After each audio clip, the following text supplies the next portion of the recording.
যুক্তরাষ্ট্রের president Donald Trump বলেছেন, আমি পোপ হতে চাই। মঙ্গলবার এক সাংবাদিকের সঙ্গে আলাপচারিতায় ট্রাম্প এ মন্তব্য করেন।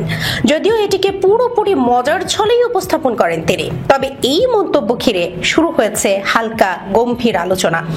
মার্কিন সংবাদ মাধ্যম পলিটিকোর খবরে বলা হয়েছে, ডোনাল্ড ট্রাম্প রসিকতা করে বলেছেন, ক্যাথলিক চার্চের পরবর্তী প্রধান হিসেবে 1 নম্বর পছন্দ তিনি নিজেই। মঙ্গলবার এক সাংবাদিককে তিনি বলেন, আমি পোপ হতে চাই। রসিকতা করার পরপরই কে আসলে এই দায়িত্ব পেতে পারেন সে বিষয়ে নিজের মতামত জানান তিনি। ফ্রান্সিসের উত্তরসূরি কে হওয়া উচিত এমন প্রশ্নের জবাবে ট্রাম্প বলেন, আমার কোনো পছন্দ নেই। তবে তিনি যোগ করেন, আমাকে বলতেই হচ্ছে, আমাদের একজন কার্ডিনাল আছেন যিনি নিউ ইয়র্কের একটি জায়গা থেকে এসেছেন। তিনি খুবই ভালো, দেখা যাক কি হয়। নিউ ইয়র্কের কার্ডিনাল টিমোথি ডোলানকে ফ্রান্সিসের উত্তরসূরি দেওয়ার দৌড়ে এগিয়ে থাকা প্রার্থীদের মধ্যে গণ্য করা হচ্ছে না। যুক্তরাষ্ট্র থেকে এর আগে কখনো কোনো পোপ আসেননি।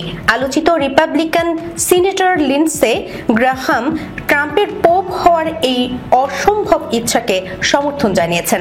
সামাজিক মাধ্যমে তিনি বলেছেন, একথা শুনে তিনি উত্তেজিত। গ্রাহাম বলেন, তিনি সত্যিই ডার্ক হর্স প্রার্থী হতে পারেন। তবে আমি পোপ নির্বাচনকারী কনক্লেভ এবং ক্যাথলিক অনুসারীদের এই সম্ভাবনাটি নিয়ে খোলা মনে বিবেচনা করতে অনুরোধ করব। তিনি আরো বলেন, প্রথম মার্কিন পোপ আবার একই সঙ্গে প্রেসিডেন্ট, এই সমন্বয়ের অনেক সুবিধা আছে। এ সময় তিনি পোপ হিসেবে ট্রাম্পের জন্য একটি আনুষ্ঠানিক নামও প্রস্তাব করেন, পোপ ট্রাম্প MM 28।